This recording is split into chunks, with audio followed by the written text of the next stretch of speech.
Hello everyone, welcome back to my channel. कैसे हैं आप सब? उम्मीद करती हूँ आप सब ठीक होंगे।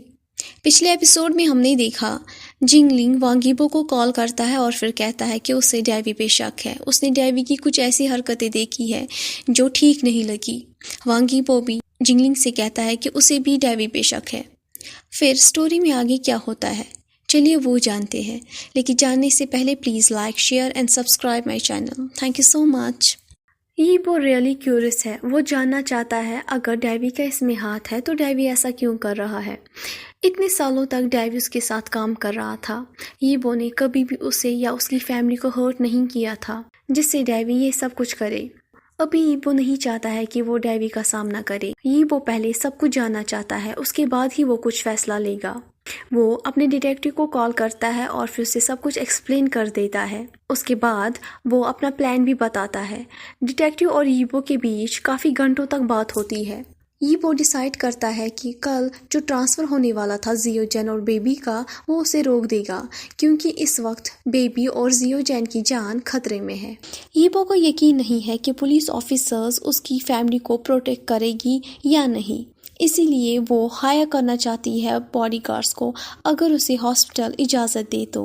वो चाहता है कि वो डेवी को डेस्परेट करे और डिटेक्टिव और उसकी मेंबर्स की हेल्प से वो डेवी का जो रियल मोटिव है उसे पता करना चाहता है। वो हमेशा से ही पॉजिटिव रहा है, इसीलिए वो इस बार भी पॉजिटिव है कि उसे जल्द से जल्द कोई ना कोई इन्फॉर्मेशन तो ज़रूर मिलेगी। वो उस इंसान को किसी भी कीमत पे नहीं जाने देगा। वो पता करना चाहता है कि किसने उसकी बीवी और उसके बच्चे को इतना दर्द दिया। जैसे ही उसे सच का पता चलेगा वो उस इंसान को जिंदा नहीं छोड़ेगा, क्योंकि यीबो को अभी तक नहीं पता उसकी फैमिली जिंदा बचेगी या नहीं। डॉक्टर्स लेट एट नाइट जियोजेन की कंडीशन चेक करने के लिए आते हैं। पहले वो उसकी वाइटल्स चेक करते हैं जो कि पहले एक्सट्रीमली लो पर था, अब स्लाइडली वो 2% इम्प्रूव हो चुका है। उसकी जो ऑक्सीजन कॉन्सेंट्रेशन था पहले वो 45% था, अब वो 50% हो गया है, जो कि एक गुड साइन है। लेकिन फिर भी डॉक्टर्स कोई भी होप नहीं रखना चाहते हैं क्योंकि पिछले कुछ घंटों से उसकी जो कंडीशन है वो फ्लक्चुएट हो रही थी। उसके बाद डॉक्टर्स प्रीमेच्योर बेबी को भी चेक करते हैं और उसकी प्रोग्रेस को नोट डाउन कर देते हैं। फिर वो एबनॉर्मलिटीज़ और कॉम्प्लिकेशंस को भी नोट डाउन करते हैं, जो कि थोड़ा सही लेकिन रेज हो गया था। फिर वो नर्स को बुलाते हैं और नर्स से सारी रिपोर्ट सुनते हैं कि अभी तक नर्स को क्या क्या मिला है। फिर वो उसके बाद का प्रोसेस शुरू कर देते हैं। दूसरी तरफ डेवी जो कि घर पहुंच चुका है और उसकी वाइफ जागी हुई है जो कि उसका इंतज़ार कर रही थी। अपनी फैमिली को सही सलामत देखकर डेवी रिलैक्स हो जाता है। डेवी अपने आप के साथ प्रॉमिस करता है जो उसे काम सौंपा गया था वो उसे जल्द से जल्द पूरा करेगा अपनी फैमिली को बचाने के लिए। डेवी, तुम कहाँ गए थे? क्या तुम्हें पता है हम कितना परेशान थे? तुम ऐसे स्ट्रेंजली बिहेव क्यों कर रहे हो? क्या हुआ? सब ठीक है ना? डेवी की वाइफ उससे पूछती है। कुछ नहीं, बस अपने काम में बहुत ज़्यादा बिजी हूँ, तुम्हें फिक्र करने की कोई ज़रूरत नहीं है। डेवी जवाब देता है और वहाँ से चला जाता है। तभी उसकी कदम रुकते हैं जब उसकी बीवी उससे कहती है, क्या तुमने उस बिच जैनी के लिए फिर से काम करना शुरू कर दिया है? क्या तुम्हें याद है पिछले साल उसने तुम्हारे साथ क्या किया था? तुम्हारी जान जाने वाली थी, तुम ऑलमोस्ट जेल पहुंच चुके थे लेकिन लकीली बच गए। ये सुनकर डेवी जल्द ही पीछे की तरफ मुड़ता है। मुझे कुछ भी याद नहीं है और प्लीज़ मुझ पे क्वेश्चन करना बंद कर दो, मैं बहुत थका हुआ हूँ और मुझे रेस्ट करना है, डेवी चिल्ला चिल्ला कर कहता है और वहाँ से चला जाता है। हालांकि उसकी बीवी कंप्लेंट कर रही थी लेकिन फिर भी वो इग्नोर कर देता है। अगले दिन वांग यीबो के parents early in the morning hospital चले आते हैं और अपने साथ वांग यीबो और अपने पोते जिंगलिंग के लिए खाना भी लेकर आते हैं। हालांकि जिंगलिंग उनका अपना पोता नहीं है लेकिन वो बहुत ही अच्छा और लवेबल बच्चा होता है, इसलिए उससे सभी प्यार करते हैं। वांग यीबो के पेरेंट्स अपने बेटे वांग यीबो को देखकर सरप्राइज हो जाते हैं कि वो इस वक्त उदास नहीं था बल्कि रिलैक्स है। बेटा, क्या हुआ? अचानक से तुम इतने रिलैक्स कैसे हो गए? मिसेस लैन वांग यीबो से कहती है और स्लाइडली स्माइल करती है। Good morning mom, dad. जियोजेन और बेबी ने कल रात से बहुत ही ज़्यादा इम्प्रूव किया है। उन दोनों के रिकवरी के चांसेस भी अब 89% हो गए हैं। डॉक्टर्स भी बहुत सरप्राइज है, सिर्फ एक दिन में उन्होंने इतनी ग्रेट इम्प्रूवमेंट की है। मैं बहुत एक्साइटेड हूँ। वांगीबो आंसर देता है। मिसेस लैन ये सुनकर खुशी के आंसू रोना शुरू कर देती है। मिसेस लैन और उनके हस्बैंड कल रात को अच्छे से नहीं सो पाए थे क्योंकि उनके सन इन लॉ और ग्रेट सन उनकी जान खतरे में थी। ये तो सच में एक गुड न्यूज़ है। मैं बहुत एक्साइटेड हूँ कि मैं कब उन्हें एक साथ हेल्दी देख सकूँ। क्या तुम्हें पुलिस से कोई न्यूज़ मिली? मिसेस लैंस अपने बेटे से कहती है। वो ये सुनकर उन्हें जवाब में ना कह देता है। नहीं, जिस गाड़ी ने जियो चैन को हिट किया था और जो लोग उसमें बैठे हुए थे वो अचानक से डिसअपीयर हो गए। यहाँ तक कि उस गाड़ी का कोई नंबर प्लेट भी नहीं था। मैंने कल रात को अपने डिटेक्टिव और उनके मेंबर्स से बात की है। मैं एक्सपेक्ट करता हूँ कि जल्द से जल्द मुझे कोई ना कोई सुराग मिल ही जाएगा। तब तक प्लीज़ मॉम, डैड, आप किसी से भी मेरी वाइफ और बेटे की रिकवरी की न्यूज़ ना बताएं। मुझे पता चला है कि मीडिया को ऑलरेडी पता चल चुका है मेरी वाइफ की मिसशिप्स के बारे में। वो एक गुस्से से कहता है, जिसे पता चलता है कि वो उस हार्टलेस मॉन्स्टर को अब छोड़ेगा नहीं। कोई बात नहीं है बेटा, ये हम लोगों की आपस की बात है, किसी को भी पता नहीं चलेगा, मिसेस लैन ये कहती है और अपने बेटे को गले लगाती है। वो खाना खाता है जो मिसेस लैन उसके लिए सर्व कर चुकी थी। हालांकि जिंगलिंग पहले ही घर के लिए रवाना हो चुका है ताकि वो जियो चैन और बेबी के ट्रांसफ़र के लिए हॉस्पिटल पहले से ही रेडी कर सके, जो कि उसके घर के बेसमेंट में बना था। वो ने खुद से ही 3 डॉक्टर्स और 4 नर्सेस को सिलेक्ट किया था। वो 3 डॉक्टर्स और 4 नर्सेस जियो चैन और बेबी का ख्याल रखेंगे बेसमेंट के हॉस्पिटल में जब तक वो दोनों कम्प्लीटली रिकवर्ड ना हो। आज की रात जियो चैन और बेबी का जो ट्रांसफ़र है वो सीक्रेटली होने वाला है। जो डॉक्टर्स और नर्सेस असाइन किए गए थे बेसमेंट हॉस्पिटल के लिए वो पहले ही वहाँ पहुँच चुके हैं ताकि वो श्योर हो सके कि सारी चीज़ें वहाँ अवेलेबल है। फिर हीबो और उसके पेरेंट्स बेबी और जियो चैन को चेक करने के लिए चले जाते हैं। हीबो का जो बेबी है अब वो मूव कर रहा था और उसकी आंखें भी अब खुल चुकी थी जो कि अपने डैड को देख रही थे।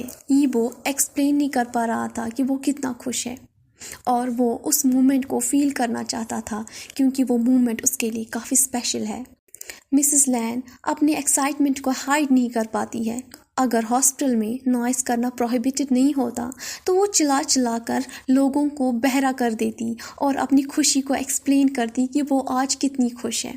शाम के 4 बजे वांगीबो को डिटेक्टिव कॉल करते हैं और उसे कहते हैं कि मुझे एक सीक्रेट जगह पर मिलो क्योंकि डिटेक्टिव को कुछ इंटरेस्टिंग मिला था। वांगीबो अपनी मॉम से कहते हैं कि उसके जाने के बाद प्लीज़ आप जियो चैन और बेबी का ख्याल रखिएगा।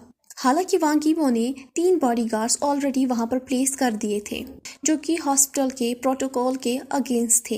हीबो वहां से डिटेक्टिव से मिलने के लिए चला जाता है जहां पर डिटेक्टिव ने हीबो से मिलने के लिए कहा था। Mister Bay, how are you? Wang Yibo ये कहते हुए मिस्टर बे के अपोजिट सीट पे बैठ जाते हैं। मिस्टर बे डिटेक्टिव है जिसे वांगीबो ने हायर किया है। जिस जगह पे ये दोनों मिल रहे थे वो एक छोटा सा कैफ़े है। मिस्टर बे ने ऑलरेडी अपने लिए ग्रीन टी ऑर्डर कर दी है और वांगीबो के लिए कॉफ़ी। वांगीबो के आते ही उसके लिए कॉफ़ी भी आ गई। मैं ठीक हूँ, चलो बिजनेस की बात करते हैं। मैंने अपने कलीग्स को हाईवे की सीसीटीवी फुटेज को चेक करने के लिए कहा था जहाँ से वो गाड़ी गुजरी थी। लेकिन तुम्हें पता है फ़नी बात क्या है? हाईवे के सारे सीसीटीवी कैमरास काम नहीं कर रहे थे उस वक्त, इसलिए हम वहाँ के आसपास के सारे गैराज में चेक करने के लिए चले गए। और दूसरी फ़नी बात बताओ, हमें वो गाड़ी भी मिल गई काफ़ी घंटे सर्च करने के बाद जिसने तुम्हारी बीवी को हिट किया था। उस गाड़ी पे खून के धब्बे भी थे। हमने उसे इन्वेस्टिगेशन के लिए लिया है और सीसीटीवी कैमरा के वीडियोस को भी फिर से चेक करने के लिए कोशिश की लेकिन वो डिस्ट्रॉय हो चुके हैं। इससे साफ तौर पे पता चलता है ये पहले से ही प्लानर था। उस शख्स ने जर्रा सा भी नहीं छोड़ा है उस तक पहुंचने के लिए, मिस्टर बे जवाब देते हैं, जिसे सुनकर वांगीबो स्नीज्ड होता है। जो कोई भी हो इसके पीछे, वो आदमी हो या औरत, खुद को काफ़ी शातिर समझता है लेकिन उसे पता नहीं है कि वो डील किसके साथ कर रहा है। वेट अ मिनट, मुझे एक कॉल करना है। ये कहते हुए वांगीबो अपना फ़ोन निकालता है। कुछ मिनट उस फ़ोन पे बात करने के बाद वांगीबो फ़ोन को डिस्कनेक्ट करता है और फिर वापस डिटेक्टिव की बातों पर अटेंशन देता है। आपको किसी ने बैकअप क्लिप भी दी थी, मैं होप करता हूँ कि उससे कोई अच्छी न्यूज़ मिले। میں بس اس باسٹر کو دیکھنا چاہتا ہوں جس نے میری وائف اور میرے بیبی کو مارنے کی کوشش کی. Have a good evening mister Bay. یہ میرا آنر ہے کہ آپ میری طرف ہو. Thank you very much. Wang Yibo یہ کہتا ہے اور کیفے سے باہر چلا جاتا ہے. باہر جاتے ہی اسے کرس ملتا ہے جو کہ اس کا سیکرٹری ہے جو باہر ہی کھڑا تھا. تم یہاں کیا کر رہے ہو؟ اب پلیز یہ مت کہنا کہ تم میرا پیچھا کر رہے تھے کیونکہ میں ڈیٹیکٹیو سے ملنے کے لیے آیا تھا. ییبو یہ کہتا ہے سرکیسٹیکلی جس سے کرس فرونڈ ہوتا ہے. میں تمہارا پیچھا نہیں کر رہا تھا سمجھے. میں اس وقت کافی سیریس موڈ میں ہوں. کرس جواب دیتا ہے اور وہاں سے چلا جاتا ہے. وانگ ییبو اپنے سر کو شک کرتا ہے اور وہاں سے اپنی گاڑی لے کر چلا جاتا ہے. وہ سوچتا ہے کہ میرا دوست کبھی کبھی کافی اسٹرینج بہیو کرتا ہے. ییبو وہاں سے ڈائریکٹ ہاسپٹل کے لیے نکل جاتا ہے. شام کے 6 بج چکے ہیں. ییبو ہمیشہ سے ہی اچھا رہا ہے جب بات رپورٹرز سے چھپنے کی ہو تب. ییبو نے اپنی گاڑی کو ہاسپٹل سے تھوڑی دوری پر ہی پارک کر دیا اور پھر ان لوگوں میں جوائن ہو گیا جو کہ ہاسپٹل کے اندر انٹر کر رہے تھے. ییبو چھپ کر ہاسپٹل کے اندر انٹر کرتا ہے. رپورٹرز کی بھی نظر اس پہ نہیں پڑتی ہے. شام کے 7 بج چکے ہیں. زیو چین اور اس کی بیبی کو تیار کر دیا گیا ہے تاکہ انہیں گھر کے لیے لے جایا جا سکے. ییبو کی فیملی اور ییبو ہاسپٹل سے چلے جاتے ہیں بنا رپورٹرز کے نظر میں آئے. وانگ ییبو شور رہتا ہے رپورٹرز جو کہ اس کے گھر کے آس پاس منڈرا رہے تھے انہیں باڈی گارڈز دھکے مار کے وہاں سے ہٹا دے. ییبو اپنی پرسنل لائف کو پرسنل ہی رکھنا چاہتا ہے. وہ کوئی بھی انفارمیشن نہیں چاہتا ہے کہ لیک ہو جائے. ہر انسان کو پیسفل لائف پسند ہے. ییبو کو بھی اپنی لائف پیسفلی پسند ہے. اسے پسند نہیں ہے کہ اس کے آس پاس ڈرامہ چل رہا ہو. نیکسٹ سین میں دکھاتے ہیں ییبو دیکھ رہا ہوتا ہے جب ڈاکٹرز اور نرسز زیو چین کی باڈی کے ساتھ کافی سارے مشینز کو کنیکٹ کر رہے تھے. کچھ منٹس بزی رہنے کے بعد جب وہ فائنلی ڈن ہو جاتے ہیں ان کا SpO2 جو کہ آلریڈی 97 ہے ایک گڈ سائن ہے جس سے اب وہ زیادہ ورڈ نہیں ہوتے ہیں. یہ ریپڈ پروگریس تھا زیو چین اور اس کے بیٹے کا. ییبو کوشش کرتا ہے کہ وہ زور زور سے نہ ہنسے اس لیے وہ اسمائل کرتا ہے. اسی کے ساتھ ڈاکٹر کہتے ہیں آپ کے بیٹے اور بیوی ان کی پوزیشن اب بہت ہی زیادہ بہتر ہو گئی ہے. پہلے جیسی پوزیشن نہیں رہی. یہ سننے کے بعد ییبو اب اتنا ورڈ نہیں ہے. وہ دونوں زندہ ہے. وانگ ییبو کے لیے اتنا ہی کافی ہے. جب ڈاکٹرز اور نرسز وہاں سے چلے جاتے ہیں ان کے پیچھے پیچھے وانگ ییبو بھی وہاں سے چلا جاتا ہے. کچھ دیر کے بعد وانگ ییبو واپس آتا ہے. پھر زیو چین کے بغل میں بیٹھ کر اس کا ہاتھ تھام لیتا ہے اور اس کا ہاتھ سہلانا شروع کر دیتا ہے. پھر ایک جینٹل کس کرتا ہے.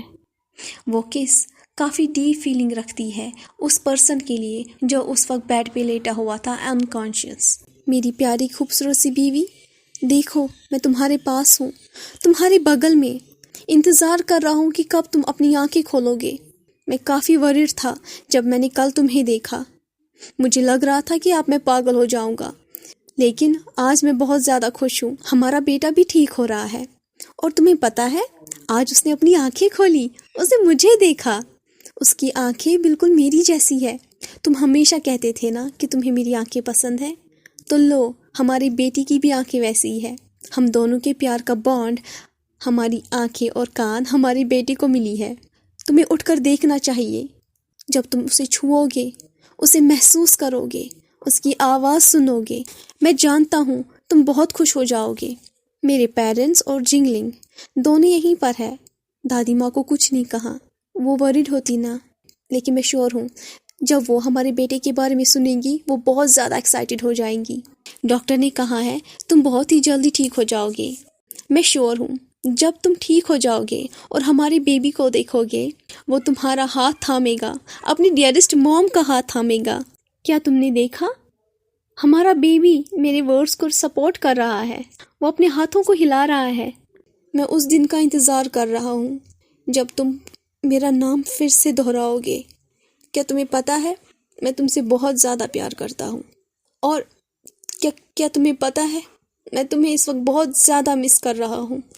ییبو ایکسائٹڈ میں یہ کہتا ہے لیکن اس کی آواز سلائٹلی ٹرمبل کرتی ہے جس سے اس کی فیلنگ صاف طور پہ دکھائی دے رہی تھی کہ وانگ ییبو اس وقت کتنا اداس اور ساتھ ہی ساتھ ایکسائٹڈ بھی ہے. وہ اپنی بیوی کے بالوں کو سہلاتا ہے یہ کہتے ہوئے.